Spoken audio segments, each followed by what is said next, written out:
Halo semuanya, selamat datang di channel gua dan di video kali ini gua mau nge-unboxing satu unit iPhone yang gua beli di online, yaitu di Shopee. Tokonya nanti gua bakal spill, misalkan recommended gua bakal kasih linknya, tapi kalau enggak ya gua bakal kasih juga alasannya. Jadi misalkan kalian beli handphone online di Shopee, itu kalian itu harus berhati-hati ya. Dan ini tuh butuh pengetahuan yang cukup banyak gitu biar kalian itu enggak dibegoin oleh seller. Apalagi misalkan ngelihat harganya yang benar-benar miring dan benar-benar murah. Jadi harus ada pengalaman dulu ya. Maka dari itu lebih baik tonton video ini dari awal sampai akhir biar kalian tahu pengalaman dari gua. Ini gua bakal beberin semuanya, kalau bisa detail unitnya itu seperti apa. Unit yang gua beli ini adalah iPhone 14 Pro. Di pasaran iPhone 14 Pro itu dihargai kurang lebih ya segini nih untuk barunya.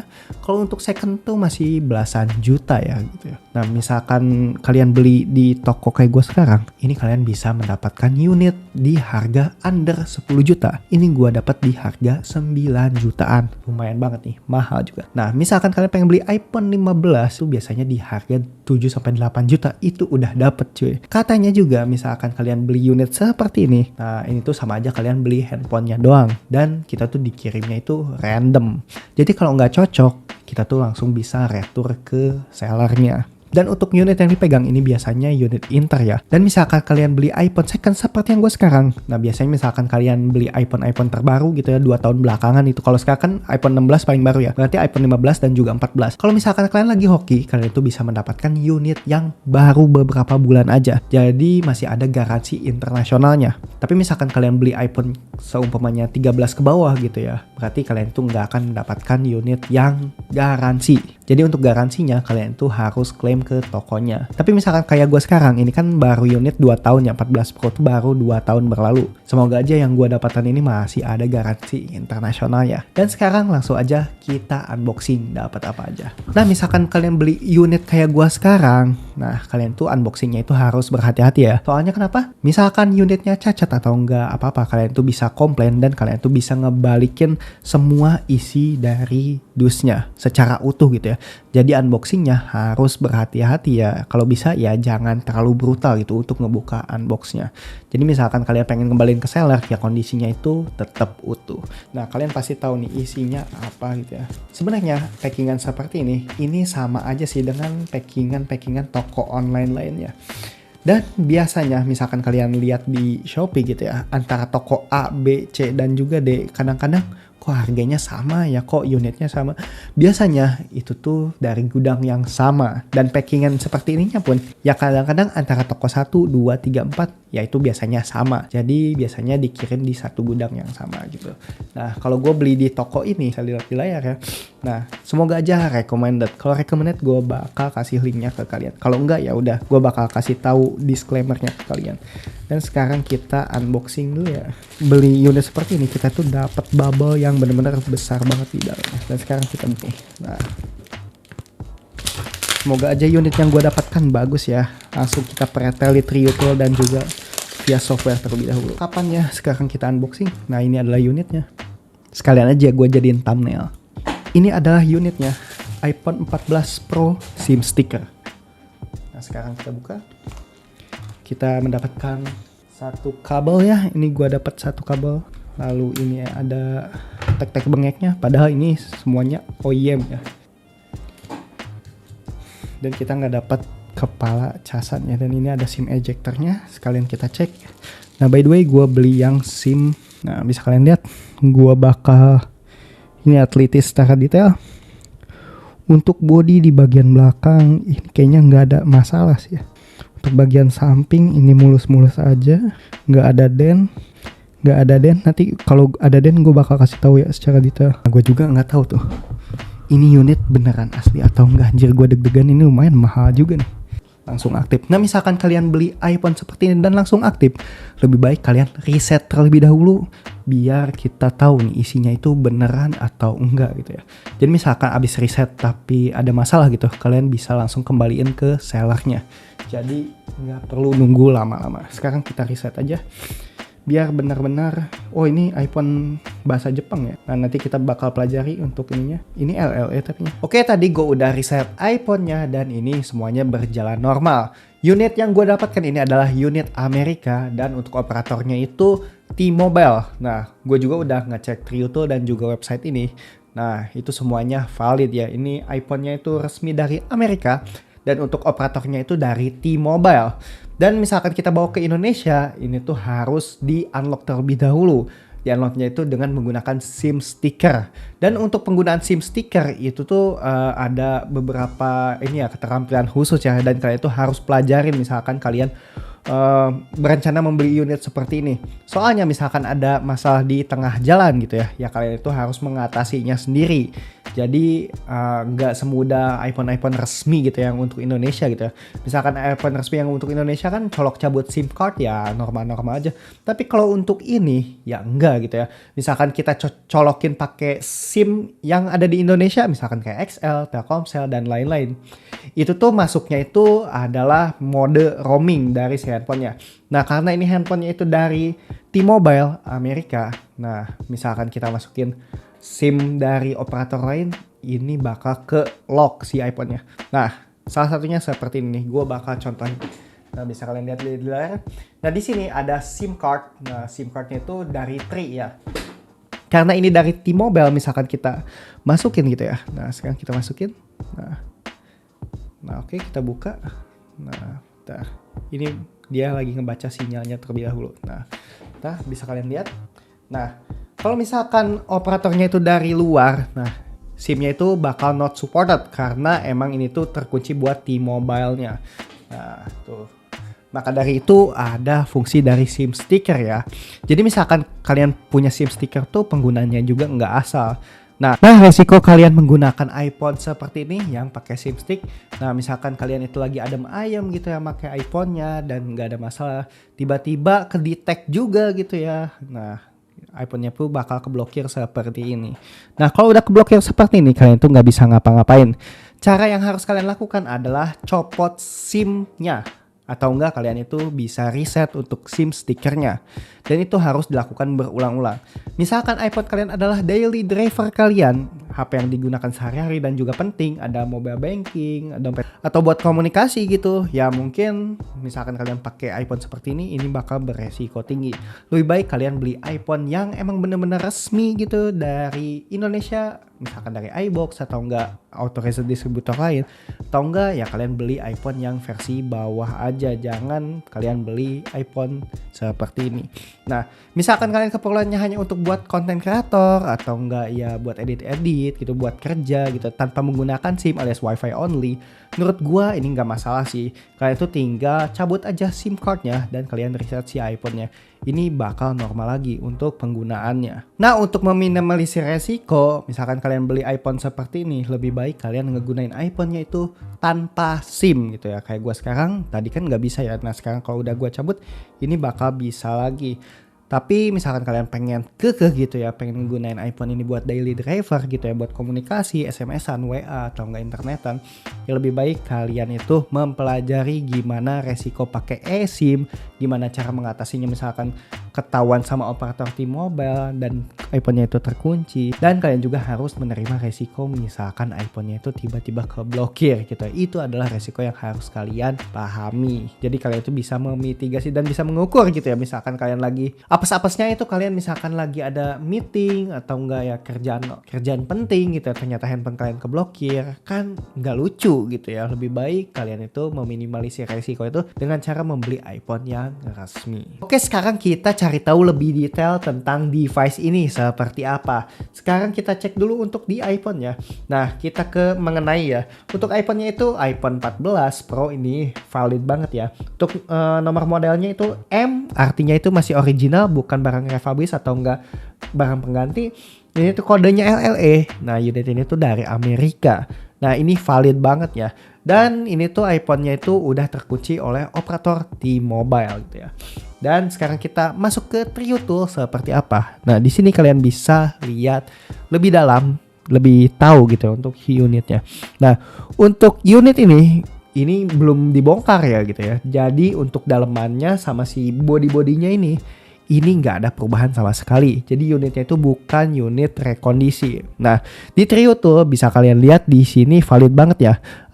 iPhone-nya itu iPhone 14 Pro warnanya itu di purple, bisa kalian lihat ini tuh di purple ya. Untuk memorinya itu 128 GB. Nah untuk sales modelnya itu sama ya antara Trio Tuh dan juga di dalaman ini benar-benar sama. Untuk nomor emailnya juga sama, email jadi email gitu. Dan untuk CPU-nya bisa kalian lihat ini benar-benar detail dijelaskan. Dan untuk warranty date-nya ini tuh udah nggak berlaku ya, sama seperti yang ada di iPhone-nya. Ini udah nggak berlaku ya. Ini nggak fokus ya. Nah, untuk production date-nya, jadi si handphone ini tuh diproduksi 2022 bulan 10 tanggal 25. Artinya usianya udah 2 tahun gitu ya. Dan untuk baterainya kita lihat lebih detail. Nah, untuk baterai life-nya itu 75% untuk kesehatan baterainya. Dan untuk kapasitasnya itu ada di 96%. Ini tuh benar antara baterai dengan di sini. Dan untuk charging time-nya ini udah 724 kali colok cabut untuk ngecas gitu ya.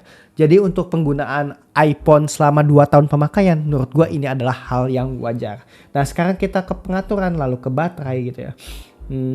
Sekarang ke baterai, mana sih baterai? Nah, di sini baterai health-nya itu masih 100% ya gitu. Jadi untuk baterainya kayaknya itu masih ori. Dari pertama keluar pabrik ini belum dibongkar sama sekali gitu. Jadi untuk iPhone ini dari Amerika ke sini emang cuman buat dibuang aja gitu ya. Tapi ya iPhone ini tuh kelok karena operatornya itu dari AT&T atau T-Mobile gitu ya. Nah, makanya ada SIM stiker di sini. Untuk baterainya udah gitu ya. Nah, si baterainya secara aktual menurut gua ini masih normal-normal aja sih untuk baterai ukuran 2 tahun pemakaian. Jadi nggak usah diganti baterainya. Kalau misalkan baterainya udah jelek kan pasti baterainya itu ngedrop atau enggak ya cepet ngecas gitu. Tapi gua nggak nemu masalah hal tersebut gitu ya. Jadi untuk unitnya ini cukup aman ya. Dan sekarang kita masuk ke verification report gitu ya. Apakah ada yang diganti gitu ya dalamannya. Kalau untuk laporan Trio Tools antara si X factory value dan juga red value ini normal-normal aja. Artinya bawaan pabrik dan juga yang ada di sini gitu ya realnya ini belum pernah diganti gitu ya. Untuk Bluetooth address masih sama, cellular address masih sama, serial number masih sama, mainboard segala macam, kamera segala macam ini masih sama, nggak ada perbedaannya. Bisa kalian lihat semuanya itu sama. Untuk layar juga sama, dia tuh kedetek Samsung dan belum diganti. Nah untuk baterainya itu valid juga ya, 724 kali pengecasan colok cabut. Untuk iOS versionnya 18 dan untuk baterai life-nya itu 75% gitu ya. Tapi ya ini tuh masih bagus sih menurut gua. Dan sekarang kita ke ini ya, kita close, kita copy emailnya. Nah sekarang kita masuk ke aplikasi saat lagi. Nah di sini gitu ya. Nah ini gue udah copy paste dan mendapatkan beberapa data. Nah datanya itu adalah iPhone 14 Pro di purple, ini valid banget. Dan untuk serial number, email dan juga data-data lain ini benar-benar valid ya. Dan iPhone ini tuh dibeli pada tanggal 2023 bulan 1 tanggal 19. Nah artinya dari produksi ke pembelian itu ada jangka waktu 1 tahun. Dan iPhone ini tuh real time-nya itu usianya itu 1 tahun lebih gitu ya. Nah untuk detailnya seperti ini bisa kalian lihat di layar usia iPhone-nya. Nah untuk warranty ini udah nggak ada. Dan handphone ini tuh bukan demo unit, bukan unit pinjaman, bukan unit replacement, dan juga bukan unit refurbished. Jadi untuk unit ini gua jamin aman gitu ya. Tapi yang nggak aman adalah masalah sinyal antara operator di sana karena kelok gitu ya. Dan karena kita di Indonesia ini mungkin agak ribet, mungkin itu aja yang harus digarisbawahi. Dan selanjutnya kita cek sensor-sensor yang ada di dalam iPhone ini apakah masih bagus atau enggak. Nah yang pertama kita ngomongin tentang fisiknya terlebih dahulu. Nah untuk fisiknya gua perhatiin secara detail ini bener-bener mulus, like new, bener-bener mulus asli. Harga 9 juta dapat unit seperti ini, menurut gua worth it banget buat dibeli gitu ya. Nah tombol on off silentnya itu aktif. Volume up, volume down nggak ada masalah. Tombol powernya juga nggak ada masalah. Dan untuk colok cabut port ini bener-bener nggak ada masalah. Ini bener-bener unit bekas yang bener-bener bagus menurut gua. Dan untuk layarnya, menurut gua layarnya itu bener-bener masih bagus gitu ya. gua cek gitu dengan touch sensor, ini bener-bener masih bagus gitu ya, sensornya tuh nggak ada cacatnya. Untuk depth pixel ini nggak ada cacatnya. Gua tadi juga udah nyalain videonya itu yang screen test ya. Jadi untuk warna RGB, hitam putih, abu-abu, itu bener-bener nggak ada masalah. Ini bagus banget. Dan untuk layarnya, sensor layarnya seperti kecerahan, true tone, ini masih aktif. Kalau kita masukin ke mode gelap juga sama, ini masih aktif. Jadi semua sensornya yang berhubungan dengan layar ini masih oke, original banget asli. Nah, tadi juga gue udah ngetes speaker atas bawah. Nah, speakernya itu bener-bener oke, masih bagus gitu. Dan ada yang gue komentarin nih tentang mikrofonnya. Kalau untuk mikrofonnya, tadi pas gue coba gitu ya, mungkin ada satu mikrofon yang menurut gue kurang enak gitu kedengarannya. Gue nggak tahu ya kurang enaknya itu karena emang ya bawaannya seperti ini atau emang ada masalah. Nanti gue bakal lampirin suaranya itu seperti apa. Tes 1 2 3, ini adalah kualitas audio misalkan gue pakai kamera belakang. Tes 1 2 3, ini adalah kualitas mikrofon misalkan gue pakai kamera depan. Jadi untuk unit ini yang gue komentarin cuman mikrofonnya doang. Selanjutnya, sensor-sensor lain seperti konektivitas, Wi-Fi, Bluetooth, lalu ada AirDrop dan lain-lain. Nah, seperti yang ada di sini gitu ya. Nah, konektivitas yang ada di sini gitu ya. Nah, ini aman-aman aja gitu ya menurut gue. Dan pas kita scan kartu gitu ya untuk NFC-nya, sensor NFC, ini bener-bener ke-detect cuy. Jadi unit ini bener-bener bagus. Saat kita ngecas dengan menggunakan port yang biasa, lighting dan juga wireless charging, ini benar-benar nyala dengan normal. Artinya unitnya itu benar-benar bagus cuy yang gue dapatkan. Dan untuk kamera, mau kamera depan, kamera belakang, kamera telenya, kamera ultrawide, ini nggak ada masalah sama sekali. Dan gue bakal lampirin gimana hasil gambarnya. Dan untuk speaker, mau speaker atas atau nggak speaker bawah, ini normal-normal aja. Yang artinya unit ini tuh bener-bener perfect cuy. Lumayan juga gue dapet unit yang bagus banget menurut gue. Ini bener-bener di harga 9 jutaan gak rugi-rugi amat. Apalagi gue ngegunain iPhone ini cuman buat bikin konten doang. 9 juta dapet unit seperti ini menurut gue oke banget cuy. Dan selanjutnya adalah kesimpulan. Nah, menurut gue misalkan kalian beli iPhone di Shopee, kalian itu harus berhati-hati dan harus tahu resikonya. Jangan sampai kalian tergiur dengan harga yang murah, tapi kalian itu nggak tahu resikonya. Jadi misalkan kalian itu nemu-nemu kasus yang abnormal gitu ya, dan kalian itu harus mengatasinya, kalian itu kebingungan sendiri. Jadi kalian itu harus mempelajari ya, misalkan kalian beli unit seperti ini. Apalagi misalkan digunakan untuk daily driver. Dan yang tadi gue udah jelasin, misalkan kalian gunain iPhone ini tuh buat daily driver, ya kalian itu ada resiko si iPhone-nya itu benar-benar kekunci seperti yang tadi. Soalnya iPhone ini berasal dari Amerika dan dia tuh bekerja sama dengan operator Amerika. Jadi misalkan kedetek ada operator lain gitu yang masuk, ya kalian tuh bakal diblokir sementara gitu ya. Nah, caranya misalkan keblokir, kalian tuh harus cabut SIM cardnya, baru dia tuh bakal normal lagi. Atau yang kedua, kalian juga bisa akali dengan SIM stick. Yang terpenting kalian tuh jangan gonta-ganti SIM-nya ya. Harus pakai kartu yang benar-benar permanen kalau bisa, biar meminimalisir resikonya. Dan yang terakhir, apakah di harga 9 juta worth it banget buat dibeli? Menurut gue secara unit oke juga, apalagi misalkan kalian gunain buat bekerja. Tapi misalkan kalian gunain buat sehari-harian, menurut gue ya kalian pikirin lagi aja 2 kali. Nah, menurut gue lebih baik kalian beli iPhone second tapi ori Indonesia daripada kalian beli iPhone yang dari Amerika tapi lock seperti ini. Ini lebih banyak resikonya, apalagi terkait dengan SIM dan juga keamanan datanya. Oke, gitu aja video dari gue. Thanks ya buat kalian yang udah nonton video ini sampai akhir. Semoga informasi yang gue berikan bermanfaat.